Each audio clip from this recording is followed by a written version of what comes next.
जय श्री राम। गोस्वामी तुलसीदास जी संत और असंत के बारे में बात करते हुए आगे बढ़ते हैं। बालकांड में एक बड़ी प्यारी चौपाई उन्होंने लिखी। आप देख रहे हैं लोक में राम कि उपजहि एक संग जग माही,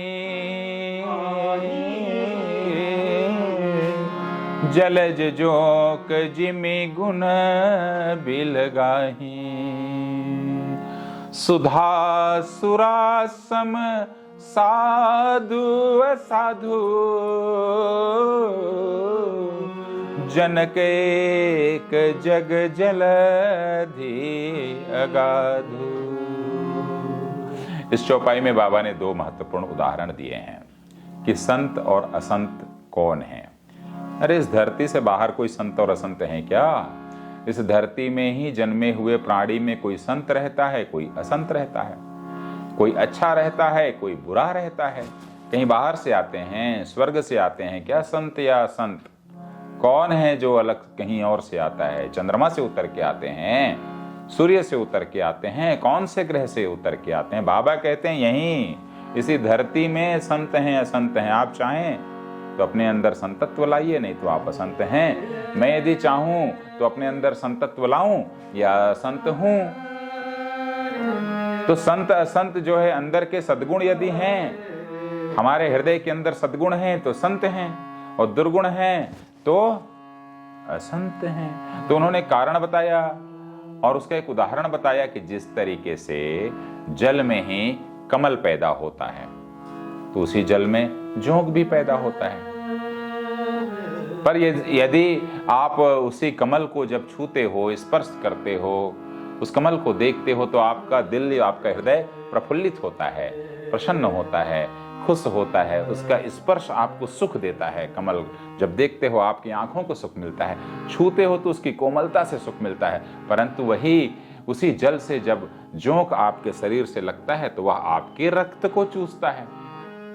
दोनों चीज वही है। एक शरीर उसको जाके टच कर रहा है तो आनंद मिल रहा है, और एक आपके शरीर को टच किया है तो आपके खून को चूस रहा है। तो आपको कमल पुष्प के समान रहना है या जोंक के समान, ये तय कर लो। दूसरा उदाहरण वो देते हैं कि जब सागर का मंथन हुआ था तो समुद्र से दो चीजें एक साथ निकली तो अनेक चीज, पर दो चीजें और निकली। लिखे बोले क्या? एक अमृत निकला सुधा, और एक निकला सुरा मदिरा निकली। तो उसके माँ बाप तो वही हो गए, समुद्र ही हुआ। तो समुद्र से निकला अमृत और समुद्र से निकला मदिरा। तो या तो अमृत का रस पी लो, या तो अमृत को प्राप्त कर लो, अर्थात अच्छाई को प्राप्त कर लो, या तो मदिरा पियो, निकला वहीं से है। या बढ़िया शराब पियो और मस्त रहो। तो आपको यह सेलेक्ट करना है कि आप जोंक की तरह रहना चाहते हैं या शराब की तरह रहे हैं।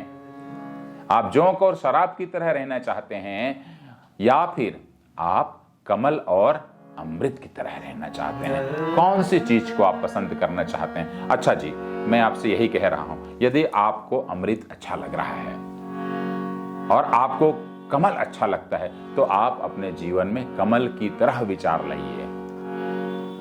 आप हंसिए, खेलिए, आनंदित रहिए, प्रफुल्लित होइए और अमृत की तरह अपने जीवन में व्यवहार पैदा करिए, ताकि आपको सुधा की तरह, अमृत की तरह लोग बर्दाश्त करें, आपको जाने से खुश हों लोग। ऐसा ना हो कि कहां से आ गया यार बेकार आदमी सवेरे सवेरे।